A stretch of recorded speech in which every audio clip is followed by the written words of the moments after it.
बिस्मिल्लाहिर्रहमानिर्रहीम सल्लल्लाहु अलैहि वआलिहि वसल्लम। दोस्तों, अगर आपने ख्वाब में देखा कि आपको ज़ुकाम है, इस ख्वाब को हल्का ना लीजिए। आइए इसकी ताबीर मालूम करते हैं। आप अपने किसी भी ख्वाब की ताबीर जानना चाहते हैं तो हमारी वीडियो के कमेंट्स में अपना ख्वाब तहरीर कीजिए। हम आप तक आपके ख्वाब की ताबीर पहुंचाने में आपकी मदद और कोशिश करेंगे। अगर नए हैं तो चैनल सब्सक्राइब और वीडियो लाइक कीजिए। चलें आज की वीडियो शुरू करते हैं। हज़रत इब्राहीम करमानी रहमतुल्लाह अलैह फरमाते हैं कि अगर किसी शख्स ने ख्वाब में ये देखा कि उसको ज़ुकाम है, हज़रत फरमाते हैं ये इस बात पर दलील है कि वो या बीमार होगा या किसी शख्स के साथ गुस्सा करेगा और फिर जल्द उससे सुलह कर लेगा। हज़रत इमाम इब्न सीरीन रहमतुल्लाह अलैह फरमाते हैं अगर किसी शख्स ने ख्वाब में देखा कि उसको ज़ुकाम है, हज़रत फरमाते हैं उसके बीमार होने पर दलील है। जितनी शिद्दत से ज़ुकाम ख्वाब में देखेगा उतनी शिद्दत से बीमार होने पर दलील है।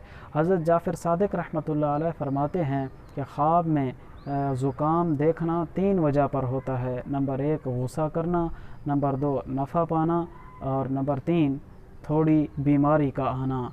दोस्तों, आपने अगर कोई अच्छा ख्वाब देखा, अल्लाह के हुजूर शुक्र अदा कीजिए। अगर बुरा, डरावना, मुसीबत वाला ख्वाब देखा है तो अल्लाह के हुजूर तौबा, इस्तग़फ़ार और सदका व खैरात दुआओं का अहतमाम कीजिए। मिलेंगे अगली वीडियो में। अल्लाह हाफ़िज़।